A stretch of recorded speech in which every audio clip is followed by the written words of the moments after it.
Welcome to another review edition of the Simply Put podcast. My name here is Micki Angeles. And the tiger has been let loose already. I am Fred Niones, a.k.a. Angelo. In this review edition, we'll be discussing Agents of S.H.I.E.L.D. Season 2, Episode 16, entitled Afterlife. Alright guys, in this episode, we have Agent Gonzalez taking over the safe house that the house of Coulson has built, while Hunter meets up with Agent Coulson to look for Sky and bring her back home.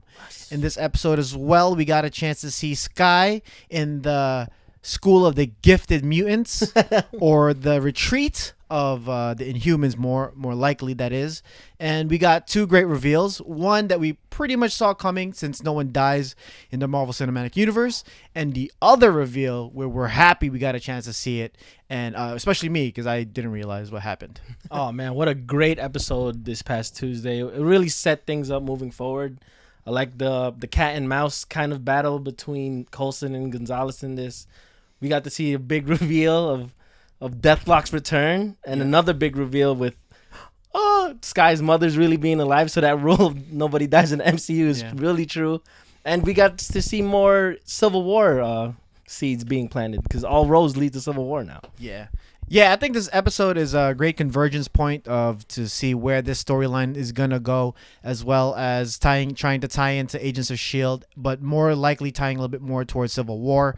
Yes. It was a joke, but it did really seem that Sky is in this mutant. The Inhumans are being treated like the mutant kind, of how they're in seclusion and fighting for survival and people not understanding them, which is cool for me. That's fine. No biggie, since we're not getting the X-Men in the Marvel Cinematic Universe. Inhumans, or the Uncanny Humans, is a great substitution. Yeah, that's good. The reveal of Sky's mother is the one reveal that we were talking about, that's pretty much not set in stone, but it was set in our minds that it was gonna happen. But since I skimmed through season 1, the Deathlock reveal was amazing. And then speaking of Deathlock, I think the actor who played him, J. August Richards, did a great job portraying him. Deathlock was a character that had this distinct look. But I think what Agents of S.H.I.E.L.D. is doing in the ABC, Disney, Marvel universe, it's a great reimagining of him. And having him played by J. August Richards, who I remember from Angel, with David Boreanaz. It was a surprise to me, since I'm the person who skimmed through season 1. Yeah, that was like one of the shining moments of season 1, the Deathlock build-up. We got to see who Mike Peterson was, because we just seemed like a superpowered guy in the first season. Then he got his eye taken out, and it was all building up to that one Deathlock moment. And we found out Agent Garrett was the original Deathlock.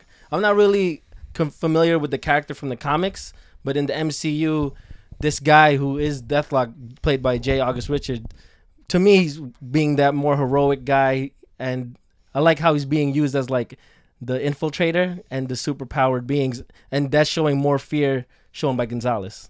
And speaking of Gonzalez, we got to see that little battle of the wits between him and Coulson saying how he's like a great tactician. We got to see some of that in this episode, and his back and forth with Melinda May was awesome as well. So what do you think about that? I thought it was great. I think that what this episode showed was the respect that Coulson and Agent Gonzalez had for each other, though their ideologies of what S.H.I.E.L.D. is and who they are to be presented in the public differ.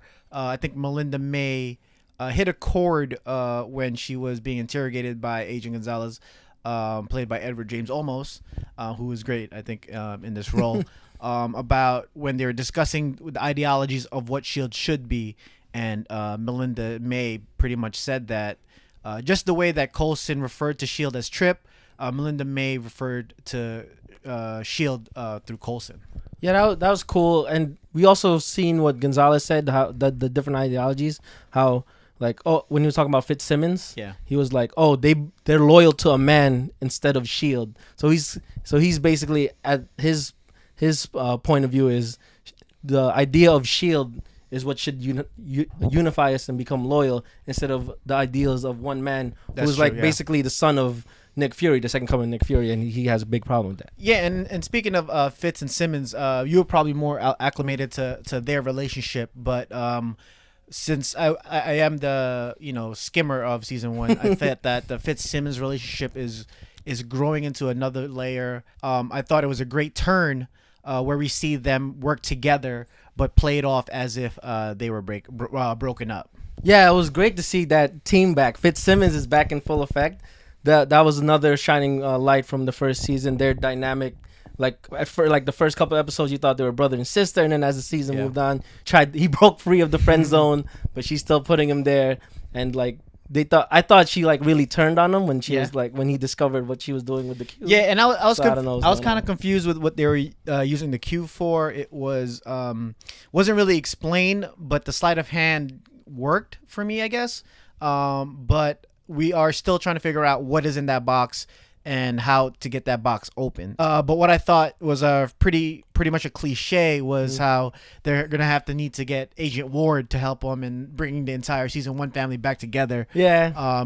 Rallying it up. They're at episode 16. They got 7 more to go, so I'm feeling a little more of like a few more filler episodes to come to the show season. And for Sky's retreat house, after the last episode, she called Gordon to bring her in to get some closure. We got to see Chloe Bennett half naked, so pretty, and also a great picture that she showed out. Great teaser of her reading the Inhumans on her Instagram. That was a great kind of plug. Or direction of where introing where we're at. But yeah, that scene where she goes into what I'm gonna presume is Kung Lao Part 2. To my Marvel geeks, you know what that is. They're in the secret village near the mountains around the Himalayas or the Alps. Yeah, it's called the Chinese translation is Lost, but it translates into Afterlife. So it's the city of Afterlife where all these Inhumans look for sanctuary. Right, now that we got the Inhumans basically there in the forefront, we have the other S.H.I.E.L.D.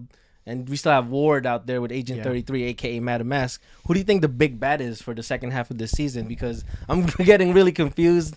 We're seeing this confusion in other CW show, Arrow. I'm looking at you. Because I hope the writers have a good way of tying all these storylines into one linear form, and they still have to tie into the movies because Age of Ultron's coming out soon, so they have a lot of work to build. So I don't know what's gonna happen. I could be wrong, and maybe they're not going to be having a filler episode. Like I said, they have 7 more episodes to go, and maybe we're going to be introduced to the big bad there, and then have some kind of 4-episode arc, 3-episode arc to finish it off to the finale.